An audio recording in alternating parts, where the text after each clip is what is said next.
Welcome to Canon-McMillan School District's Google Classroom tutorial. Starting with Google, students will be able to use their login and password to log into Google.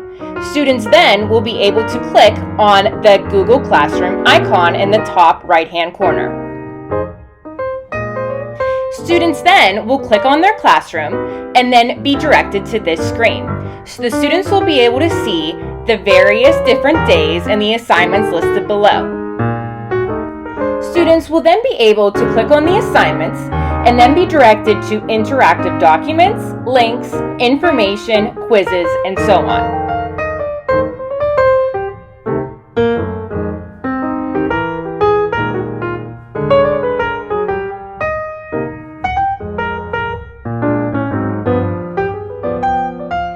By clicking on these links, the students will be able to read, research, and look up different information throughout their searches. They also will be able to interact with their classroom teacher and students and share their findings.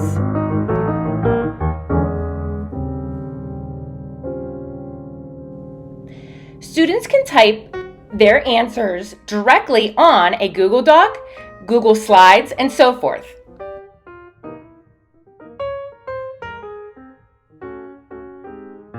Once a student has finished their work, they go up to the top right-hand corner and hit the Turn In button. This will allow the teacher to be able to access their work and then comment on the exact assignment, providing feedback and a grade if they so choose.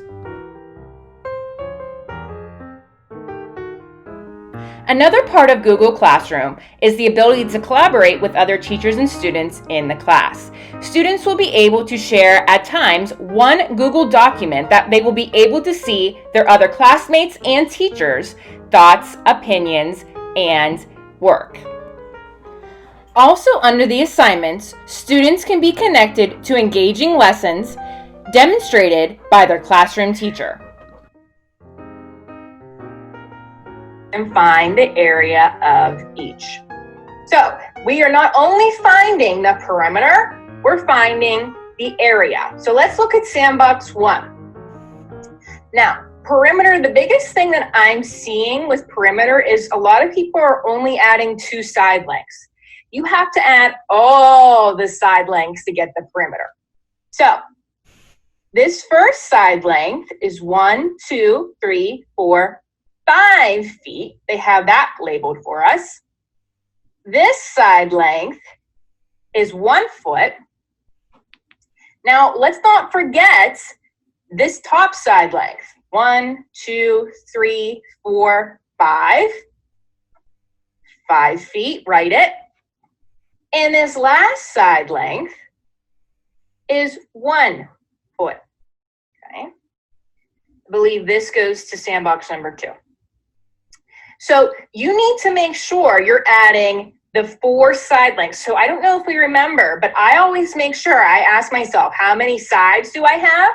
1, 2, 3, 4. That's how many numbers I should have in my addition problem. So they already did perimeter for you for sandbox 1. We added 5, look, 5, 1, 5, and 1 together, and they got 12 feet. So the perimeter around sandbox 1 is 12 feet. Now let's look at area. Finally, students will have the ability to meet with their teacher and classmates live through Google Meet. Happy learning!